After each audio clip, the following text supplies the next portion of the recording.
I'm Major Nathan Cole, 45 years old, former United States Marine with 22 years of service, 3 deployments, and a chest full of medals I no longer care to look at.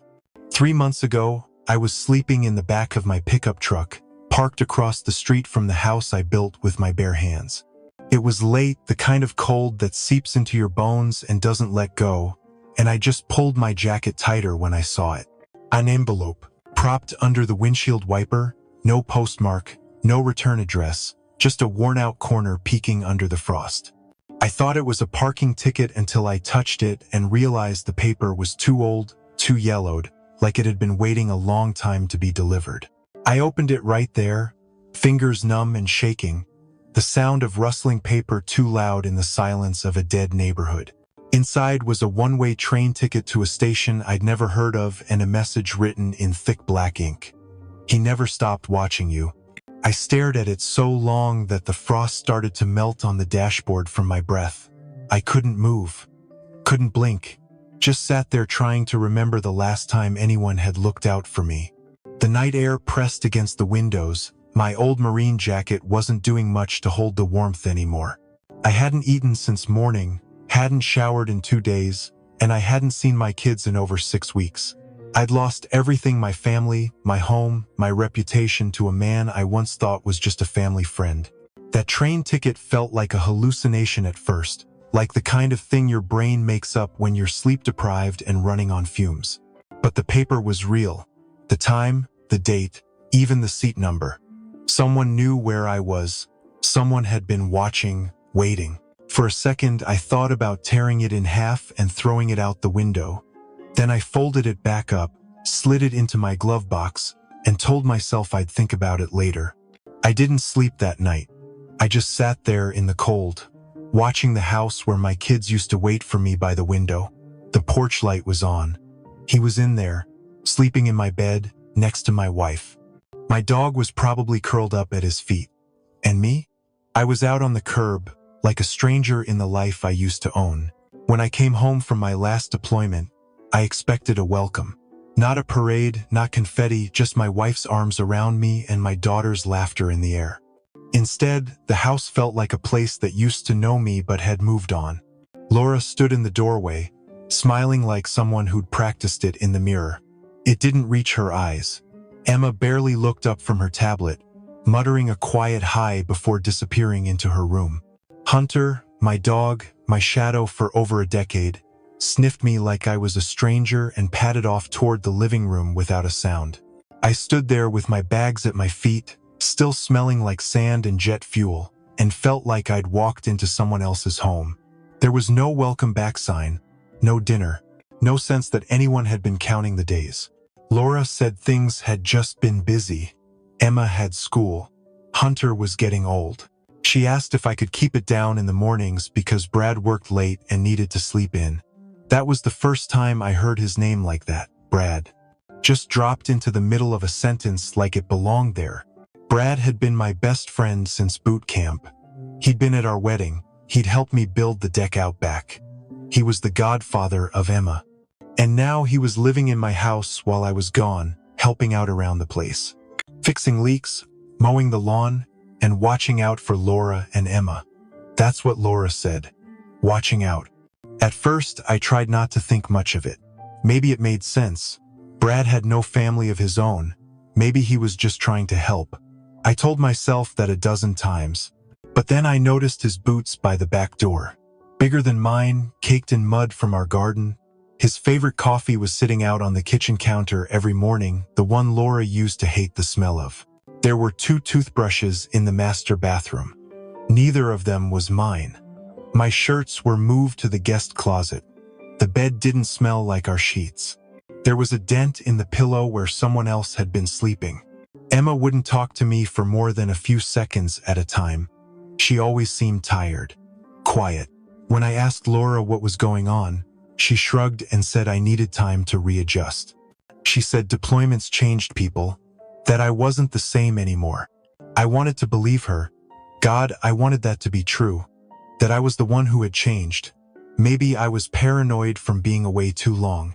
But it didn't explain how Hunter growled when Brad walked by, tail stiff, body tense like he was protecting something. I found a receipt in the trash from a resort up north. 2 guests, 1 room, dated just 3 weeks before I returned home. Laura said it was a mistake, said she'd gone with a friend from work. I nodded, said okay, then took a long walk and didn't come back until after midnight. The distance between us wasn't sudden. It was slow, like watching a familiar house shift in your rearview mirror until it's just another dot on the horizon. Every time I reached out to hold on, it felt like trying to grip smoke. And Brad was always there, just behind my shoulder, not quite in the way, but never too far. Always smiling, always helpful. Like a shadow that had stopped pretending it wasn't real. The day I officially lost everything wasn't loud. There were no slammed doors, no shouting, just a manila envelope handed to me on the front porch by a guy who wouldn't meet my eyes. Laura had filed for divorce and asked for a restraining order, claiming I was unstable after deployment. I remember standing there, still in my uniform, the ink on my discharge papers barely dry. Emma peeked through the window, but when I waved, she disappeared. Brad's truck was in the driveway, parked in my spot like it had always belonged there. The judge didn't care about my medals or my years of service. All she saw was a man with no address, no stable job, and a record of mental health screenings the military required after combat. Laura's lawyer painted me as a ticking time bomb. They handed her the house, the custody, the dog, said it was best for Emma to stay in a stable environment. I packed what I could fit into the back of my truck. Uniforms, photos, and a few old keepsakes. Hunter barked from inside the house as I drove away, and that sound cut deeper than anything. It was the kind of silence that follows after you've been erased from your own life. Nights were the worst. I'd curl up in the back seat, using my old rucksack as a pillow. I'd stare through the windshield at the stars, wondering how a man who spent his whole life serving others ended up alone in a Walmart parking lot. I wasn't just homeless, I was invisible, like I'd never mattered in the first place. The envelope had no name, no return address, just a train ticket to a station I'd never heard of and a message written in handwriting I hadn't seen in decades. He never stopped watching you. My fingers trembled as I turned it over, half expecting it to vanish like some cruel trick. I sat in the cab of my truck for hours, staring at that ticket, the same way I used to stare at my dad's empty chair after he left. I was 12 when he walked out and never came back. One day, he kissed my mom on the cheek, ruffled my hair, and was gone by morning. The police said he probably ran off. My mom said he loved us too much to just leave. But the silence he left behind aged her fast and made me grow up even faster. I told myself I'd never do that to anyone I loved. Yet here I was, 45, alone, sleeping in a truck outside a house I built while another man tucked my daughter in. I had become a ghost in my own story. And now a ghost from my past was calling me out of it. The train left at 8:12 p.m. I stood on the platform with nothing but a duffel bag and 100 unanswered questions. The air smelled like cold metal and wet leaves. When the engine pulled up, I hesitated for just a second. Maybe this was madness. Maybe I'd finally lost it. But something about that handwriting felt like a lifeline. I stepped onto the train and didn't look back. The train ride ended at a platform that barely deserved the name. One bench, one rusted lamp, and a wooden sign so faded I could hardly read it. The rest was just forest, stretching quietly and endlessly in every direction, the kind of place where you could disappear and no one would ever find you.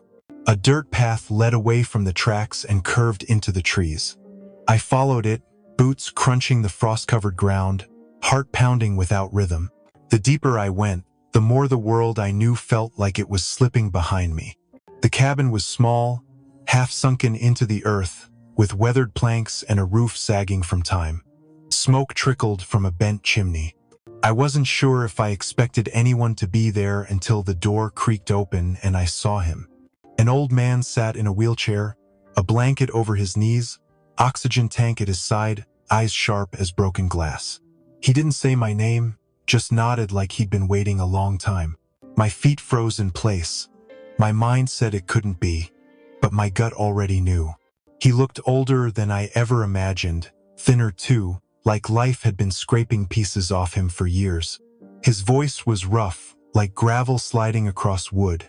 And when he spoke, I felt 12 again. I wanted to scream, I wanted to run, but I just stood there and listened. He told me his name, not the one I'd called him as a kid, but the one he'd used for 33 years in hiding. He said he was placed in witness protection after exposing a criminal network buried inside the military. He'd stumbled on it by accident and nearly paid for it with his life. They let him disappear to stay alive. No letters, no calls, just silence. He said it almost broke him, not being able to reach out, but he had watched, always. From a distance, from behind layers of aliases and closed files. He pulled out a box, slid it across the floor to me. Inside were photos of me at every age. I am in Little League, me at graduation, me stepping off my first deployment. Photos no one else could have taken unless they'd been nearby. Hidden but present. I couldn't breathe. I picked up a picture of Emma when she was 4. He smiled, said she had my eyes. He showed me papers, court records, and military documents with redacted lines. Evidence he'd gathered, connections he'd followed, all pointing back to something dangerous. But his eyes stayed on me the whole time, like the documents didn't matter as much as the space between us. I asked why now? Why after all this time? He said he was dying. Said he had maybe weeks left and couldn't go without seeing me one last time. His hand trembled when he reached for mine, and I didn't pull away. The cabin smelled like dust and wood smoke. Outside, the sun was setting behind the pine trees, painting the sky in bruised orange and blue.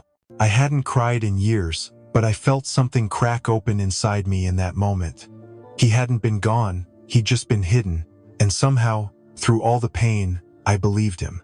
It started with a laptop. My father wheeled himself over to a small desk tucked behind the wood stove and pulled out an old black case. He opened it, typed in a password, and pulled up a folder labeled Dalton. I didn't understand the name at first. But then I saw the photos. Brad was at a wedding in Florida, smiling next to a different woman. Brad is closing on a house in Utah under the name Eric Dalton. Brad was in a police lineup. My breath caught as my father clicked through document after document. Fake IDs, tax records, wire transfers, complaint filings from 3 different states. Each story is almost identical to mine. He'd insert himself into families while the husband was away, often military or long haul. He'd offer help, build trust, and play the friend. Then he'd fracture the family from the inside and vanish with whatever he could get his hands on. Laura had no idea. She wasn't the first woman he seduced or manipulated. She was just the next. My marriage, my daughter's trust, even our savings, they were just another score in a long list of scams. He didn't love her. He didn't even care about her. He saw an opportunity and played it like a professional. I felt my hands shaking. Not out of sadness this time. Fury. Cold, sharp fury that burned all the way to my jaw. For months, I thought I was the one who failed, that I'd let my family down. But I'd been played. We all had. My father said he'd been tracking him for over a year. When he saw Brad show up in my life, he tried to alert the authorities, but it wasn't enough. Eric Dalton was slippery, careful. But now, with everything we had, the feds were listening. He handed me a thumb drive, said they had enough to bring charges. They just needed me to confirm a few things. A statement. Testimony. I nodded without thinking. My gut already knew this was the moment everything started to shift. I wasn't just some ex-husband licking his wounds anymore. I had facts, evidence, truth. And for the first time in months, I had power. The envelope sits on my desk now, framed in glass beside a photo of my daughter and a folded flag. The paper's still yellowed, the ink faded, but the message is clear as ever. He never stopped watching you. Some days, I still don't believe how close I came to giving up. How something as small as a train ticket pulled me out of the dark. I think about that night often. How silence had settled in my life like dust, and how one strange letter brushed it all away. My father is gone now, buried not far from where we talked for the last time. But he gave me something I never thought I'd have again. A sense that maybe we don't always know who's fighting for us behind the scenes. Maybe redemption doesn't come loud. Maybe it arrives in quiet ways, like a letter under the wiper or a voice that finally gets heard. I keep that envelope close, not because of what it led me to, but because of what it reminded me of. That even when we feel forgotten, we're not always alone.